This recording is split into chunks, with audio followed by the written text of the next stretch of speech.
40 సంవత్సరాలుగా ఈ పిఠాపురం నియోజకవర్గ ప్రజానీకంతో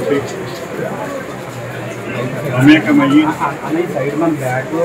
2 పర్యాయాలు శాసనసభ్యుడిగా చేసినటువంటి పిఠాపురం నియోజకవర్గ ప్రజానీకం, అలాగే నాయకులు, క్యాడరు అందరూ కూడా, ప్రజలు అందరూ కూడా నన్ను ఆశీర్వదించి వారు శాసనసభ్యుడిగా చేసినటువంటి పిఠాపురం ప్రజలకి ముందుగా కృతజ్ఞతలు తెలియజేస్తూ, నేను రాజకీయాల్లో ఈ 25 సంవత్సరాల్లో ఈ పిఠాపురం ప్రజలు నా శక్తి వంచన లేకుండా ఏ పార్టీలో ఉన్నా ఆ పార్టీకి గౌరవం పెంచుతూ ప్రజల కష్టాల్ని నా సమస్యగా తీసుకుని వెళ్ళడం జరిగింది. గత 2-3 నెలలుగా మీ అందరికీ తెలుసు. అయితే మీరందరూ భావించవలసిన విషయం, నాకు రాజకీయాల్లో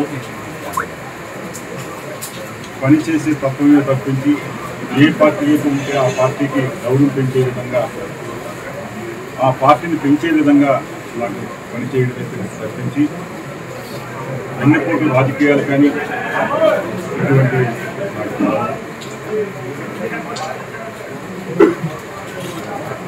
గత 4 నెలలుగా జరిగినటువంటి పరిస్థితుల్లో మీ అందరికీ తెలుసు. దాంట్లో భాగంగా ఈ రోజున నేను వైఎస్ఆర్ కాంగ్రెస్ పార్టీకి రాజీనామా చేస్తున్నాను. అలాగే పిఠాపురం ప్రజలకి ఎల్లప్పుడూ కూడా నేను రాజీనామా చేసిన మరి ఏ రకంగా పార్టీ నాయకులు, మా కేడర్లు, సర్పంచులు, ఎంపీటీసీలు, కౌన్సిలర్లు అందరూ కూడా సమాలోచన చేసి వారందరి అభీష్టం మేరకు త్వరలో ప్రణాళిక మీ అందరికీ కూడా మీ అందరి సమస్యలు చేస్తాను. ఏదైనా రాజకీయ ఆశతోటి కానీ ఇంకో రకంగా కానీ నేను ముందుకెళ్ళడం లేదు. ఈ నియోజకవర్గ అభివృద్ధి,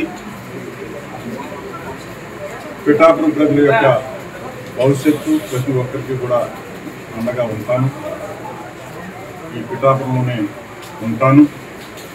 ఈ పిఠాపురంలో మా కేడర్ కానీ, సర్పంచులకు కానీ, ఎంపీటీసీలకు కానీ, కౌన్సిలర్లకు కానీ అందరికీ కూడా నేను అండగా ఉంటాను.